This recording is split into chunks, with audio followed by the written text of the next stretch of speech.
Enfant difficile égale enfant mal élevé. Bonjour, je suis Noémie de Saint-Cernin, je suis coach conférencière formatrice et l'auteur de plusieurs livres dont un best-seller, ils apparaissent là sur l'écran et que vous pouvez retrouver dans toutes les librairies. Je vous fais cette vidéo aujourd'hui pour vous parler du comportement de votre enfant et est-ce qu'un enfant difficile est un enfant mal élevé? Mais juste avant, petite parenthèse, voilà, pour me soutenir, pour m'aider à diffuser plus de conscience, pour que je continue à vous faire ces vidéos et puis si ça vous plaît ce format, eh ben soutenez-moi et pour ça laissez un pouce, laissez un commentaire, partagez cette vidéo, abonnez-vous à ma chaîne, cliquez la cloche dans ces cas-là, parce que c'est ce qui va m'aider à diffuser à plus grande échelle, parce que j'aimerais vraiment, voilà, je suis animée par un désir et c'est pour ça que je fais ces vidéos et que je les diffuse gratuitement. Ça me prend du temps, ça me prend de l'énergie, on est 5 à travailler sur ces vidéos, donc voilà, c'est toute une équipe qui est derrière tout ça pour vous fournir une vidéo de qualité avec en plus un sous-titre qui est intégré pour ceux qui, je pense aux malentendants ou non-entendants d'ailleurs, mais également à tous ceux qui n'ont pas forcément leurs écouteurs et qui peuvent me suivre quand même dans les transports ou dans les endroits où il y a du monde autour d'eux.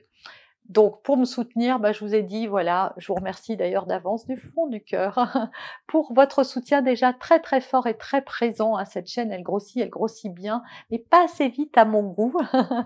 En tout cas, par rapport à tous les efforts que je fais, voilà, il serait temps que ça soit vraiment récompensé et que je puisse vraiment diffuser à plus grande échelle, parce que je suis sûre que ça va aider plein de familles à retrouver paix, sérénité et pour que le monde de demain soit plus beau. Alors, enfant difficile, enfant mal élevé, est-ce que ça rime selon vous? C'est vrai que la société nous renvoie sans arrêt cette image de mauvais parents et c'est terrible pour nous. Par exemple, notre enfant se roule par terre, c'est parce qu'on est trop laxiste, notre enfant hurle, c'est parce qu'on n'est pas assez sévère, il dit des gros mots, c'est parce que on lui a donné, il est mal élevé, etc., etc. Et donc, c'est dur quoi en tant que parent d'entendre ça et d'être sans arrêt sous la lampe d'une société qui prône la perfection ou qui nous pousse en tout cas vers cette image de perfection avec le papa, la maman, la poussette et les enfants tirés à 4 épingles. Et c'est difficile pour les parents de savoir où mettre le curseur entre trop de souplesse ou trop de rigidité. En fait, il n'y a pas à se poser la question de savoir s'il faut être trop souple ou trop rigide. Il faut juste se poser la question de quelles valeurs on veut transmettre à nos enfants et surtout arriver à s'affranchir du regard des autres. D'abord parce que je pense pas qu'ils soient plus compétents que vous. Alors peut-être oui dans un domaine mais pas dans d'autres. Les gens qui vous critiquent sont aussi souvent des gens qui n'ont pas d'enfants ou alors des personnes âgées, désolée si elles me suivent, mais qui parfois ont oublié ce que c'était un enfant et surtout qui ont vécu à une époque qui n'était pas la même et où les contextes étaient très différents. Par exemple, moi quand j'étais petite, mes parents, on mangeait pas avec eux à table. On nous demandait pas notre avis sur les vacances. Voilà, est-ce que vous avez envie d'aller à la mer, les enfants? On nous demandait pas d'avis non plus sur nos vêtements. Pendant des années, moi, on m'a emmené des vêtements et puis je les avais pas choisis. Etc., etc. Donc on n'avait pas la même relation avec nos parents, d'ailleurs on avait bien plus peur d'eux, on les craignait. Pourquoi? Parce qu'il y avait moins d'intimité. Justement parce que on a vécu comme ça, on a vécu comme une souffrance un petit peu, ce manque d'intimité avec ses parents, de pas se sentir assez proche d'eux, assez confiant pour leur dire nos états d'âme, etc.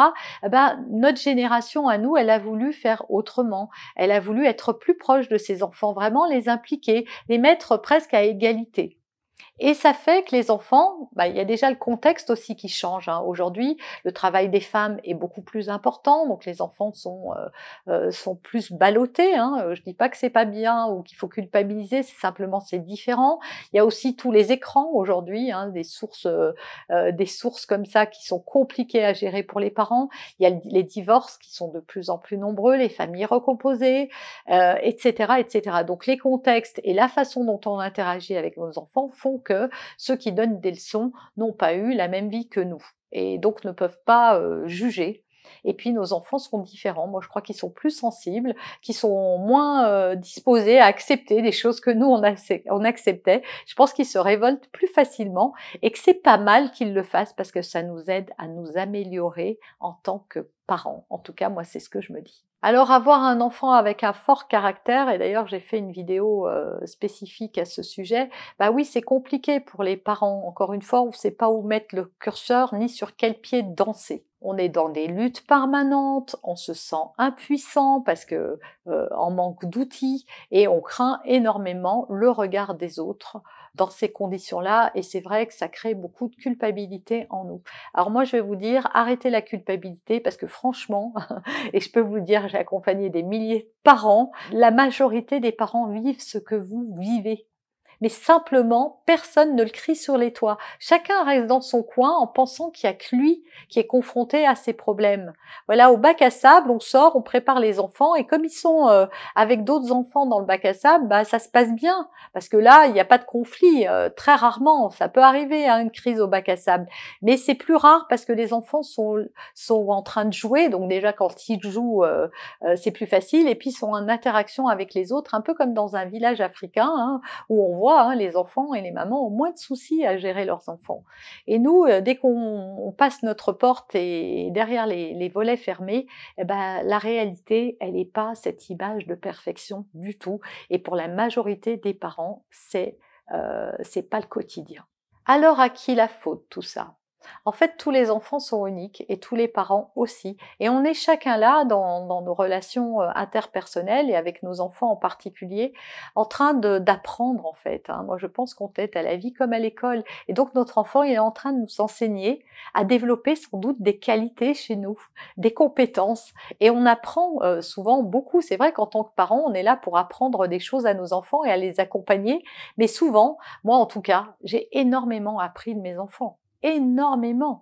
J'ai appris le dépassement de soi, l'abnégation, j'ai appris à devenir plus patiente, plus tolérante, à ouvrir mon cœur encore plus grand, etc., etc. Donc c'est vrai que ces qualités-là de cœur, elles sont importantes et que les enfants, ça nous met face à ça.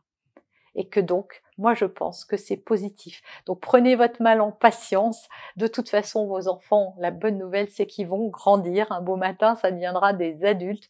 Donc courbez un petit peu le dos. Dites-vous que c'est un passage, voilà, qui est peut-être un peu compliqué, mais voyez les aspects positifs de tout ça. Et plus vous allez le voir en positif, et mieux ça va se passer. Alors voilà, j'espère sincèrement, moi, que cette vidéo, bah, ça vous aidera à relativiser, à cesser de culpabiliser, à ne plus être autant attaché au regard des autres, parce que les autres, on s'en fiche. Ce qui compte, c'est vous et la relation et les valeurs que vous voulez transmettre à votre enfant, et c'est tout. Si vous avez aimé cette vidéo, eh bien, et si vous voulez vraiment me soutenir, donc un petit pouce, un commentaire, un partage. Vous pouvez également télécharger gratuitement mon e-book. En même temps, vous serez inscrit à ma newsletter et vous recevrez même un pack, et pas seulement cet e-book, hein, si vous voulez voilà, recevoir mon pack du parent responsable, inscrivez-vous. Et moi, je vous retrouve très bientôt dans une prochaine vidéo.